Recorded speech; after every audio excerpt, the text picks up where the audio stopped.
काफी मजेदार वीडियो है। वीडियो के अंत तक देखिए। वीडियो पसंद है तो लाइक करके सब्सक्राइब कर दीजिए। क्या है ना, अक्षय की शादी में कोई कमी नहीं रहनी चाहिए।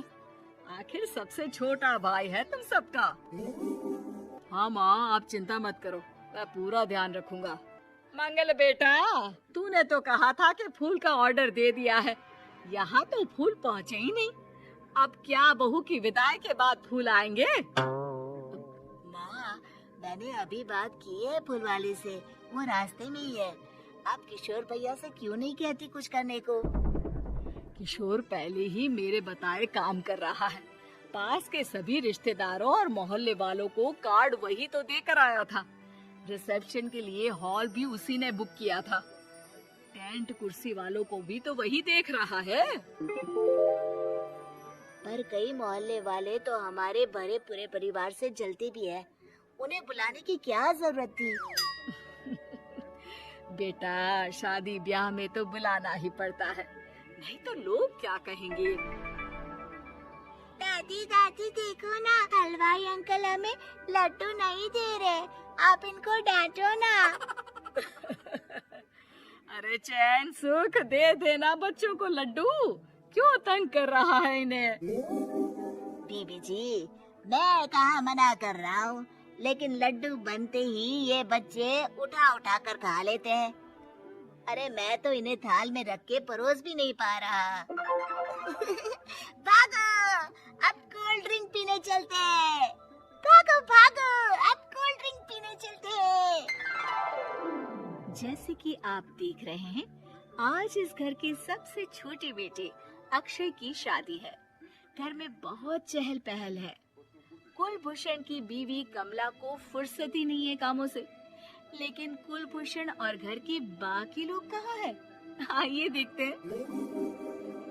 अजी, आप यहाँ आराम से बैठकर गाने सुन रहे हो और घर में अभी तक इतने काम बचे हैं करने को। अरे भाई, मेरे सबसे छोटे बेटे की शादी है, इसके बाद तो मैं अब चिंता मुक्त हो ही जाऊंगा। और फिर घर में तुम हो, बेटे बहुएं हैं, तुम लोगों के होते हुए मैं क्यों काम करूं? मैं तो शान से बेटे की शादी में जाऊंगा तैयार होकर। अरे ठीक है, अब आप आराम ही कीजिए। एक बार अभिषेक की बीवी आ जाए, फिर मैं भी आराम करूंगी और मेरी चारों बहुएं पूरे घर की जिम्मेदारियां संभाल लेगी। इतना कहकर कमला वापस अपने काम में लग जाती है। बेटा भी, तू अब तक तैयार नहीं हुआ? किससे बात कर रहा है फोन पर? तैयार कैसे हूँ? सैलून जाने से तो आपने मना किया है, क्योंकि मुझे हल्दी लग चुकी है। भाभीयों को देखो, सुबह से पार्लर में है। अक्षय की शादी हो जाती है और नंदिता बहू बनकर घर आ जाती है, लेकिन इस घर की खुशियों को मानो किसी की नजर लग गई थी। नंदिता के आने के बाद आए दिन घर की शांति भंग होती रहती।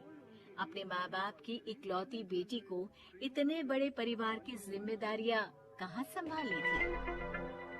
अभी देखो ना, मेरे हाथों की मेहंदी भी अभी नहीं उतरी है और तुम्हारी मम्मी ने मुझे घर के कामों में लगा दिया।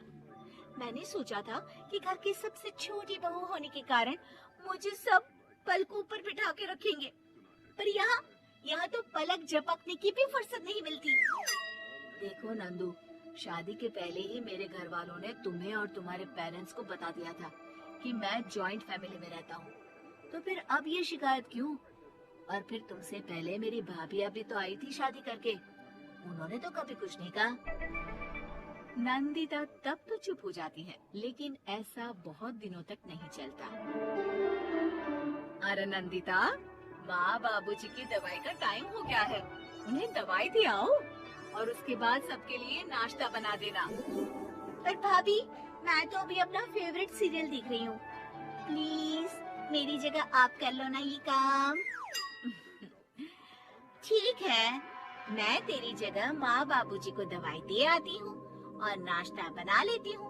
तू मेरी जगह पूरे घर की डस्टिंग करके 5 बच्चों को स्कूल के लिए तैयार करके भेज देना और दोपहर का खाना बनाने के बाद कपड़े धोकर सुखा देना। उसके बाद हम दोनों मिलकर बाजार जाकर सब्जी ले आएंगे, फिर डिनर की तैयारी कर लेंगे और उसके बाद बस बस भाभी, मैं माँ बाबूजी को दवाई देकर सबके लिए नाश्ता बना देती हूँ। ये भगवान, ये कहाँ लाकर फंसा दिया मुझे। मेरे घर में तो गिनती की 8 रोटियाँ और 2 सब्जी बनती थी और नाश्ता निपट जाता था। यहाँ तो रोटियों का ढेर और सब्जियाँ बड़े बड़े पतीलों में बनानी पड़ती है। नाश्ता बनते बनते लंच का टाइम हो जाता है और लंच बनते बनते डिनर का। अभी मुझ में तुम्हारे पूरे परिवार का नखरा उठाने की और ताकत नहीं बची। मैं ऐसे नहीं रह सकती। तो क्या चाहती हो तुम? मुझे अलग रहना है बस। तो ठीक है, हम कल ही शिफ्ट हो जाएंगे किराए के घर में। इतना बड़ा घर होते हुए हम किराए पे क्यों रहेंगे नाजीरा? घर में ही दीवार खड़ी करो अपने हिस्से के आगे। घर के साथ साथ घर की खुशियों में भी दीवार खींच जाती है। ऐसे ही कई महीने बीत जाते हैं और नंदिता माँ बन जाती है। बच्चे के आने से अभिषेक के कंधों पर खर्चों का बोझ आ पड़ता है। अभिषेक का बोझ कम करने के लिए नंदिता भी पार्ट टाइम जॉब कर लेती है, लेकिन इससे उसके सर पर नौकरी, घर और बच्चे की जिम्मेदारी बढ़ जाती है। नंदिता, ये क्या है? तुमने घर भी ठीक से साफ नहीं किया, ना ही मेरे कपड़े धुले हैं। चिंटू के बाल भी कटवाने जाना था, देखो उसके बाल कितने बढ़ गए हैं। अरे करती क्या हो पूरा दिन तुम? मैं करती क्या हूँ? तुम्हारा नाश्ता और लंच बनाने के बाद चिंटू को डे केयर सेंटर पर छोड़ कर आती हूँ, फिर खुद ऑफिस जाती हूँ। पूरा दिन काम करके आने के बाद बिना आराम किए बाजार से सब्जियाँ लेकर आती हूँ, घर आकर खाना बनाती हूँ, चिंटू को देखती हूँ और क्या करूँ मैं? तो किसने कहा था अपने सर पर इतने काम लेने को?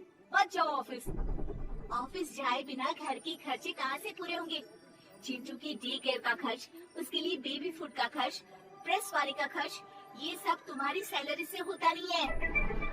अगर परिवार से अलग नहीं होती तो इतनी मुसीबतें नहीं उठानी पड़ती तुम्हें परिवार के साथ मिलकर काम करने में दिक्कत थी, लेकिन काम तो अब भी बहुत है तुम्हारे सर पर। चिंटू को भी डे केयर भेजने की जरूरत नहीं पड़ती। उसको गोद में खिलाने के लिए दादा दादी और घर के सभी बड़े होते। उसके साथ खेलने के लिए उसके भाई बहन भी होते। मेरे तीनों बड़े भाइयों के बच्चे भी बड़े हुए हैं, लेकिन बिना महंगा बेबी फूड खाए, क्योंकि मेरी माँ और भाभी आप बहुत अच्छे से जानती है कि बच्चे को क्या खिलाना चाहिए। बिजली के बिल जैसे खर्चे भी सब मिलकर बांट लेते थे, लेकिन तुम्हें तो सबसे अलग रहने में ही मजा आता है, तो अब शिकायत क्यों करती हो? बस करो अभिषेक, बस करो। मैं मानती हूँ कि मैं गलत थी। मेरे एक गलत फैसले ने हमें बिल्कुल अकेला कर दिया है सबसे। एक घर में होते हुए भी हम बाकी परिवार से अजनबियों की तरह रह रहे हैं। अभिषेक और नंदिता की सारी बातें घर के बाकी लोगों को सुनाई दे रही थी। तभी कमला बोल पड़ती है। अरे नंदिता बहू, किसने कहा कि तुम अकेले हो? तुम्हारा इतना भरा पूरा परिवार है ना तुम्हारे साथ। हम तो बस ये चाहते थे कि तुम अपनी गलती समझ जाओ। अगर हम तुम्हें समझाते तो शायद तुम ना समझते, लेकिन अपनी गलती का एहसास तुम्हें खुद हो गया है, तो अब तुम समझ चुकी हो परिवार में एक साथ रहने का मोल क्या होता है। अम्मी जी, मुझे माफ कर दीजिए, अब ऐसा दोबारा कभी नहीं होगा। अरे माफी माफी बाद में, पहले मेरा पोता जरा मेरे गोद में तो गिर और तू जाकर सबके लिए चाय बना ला।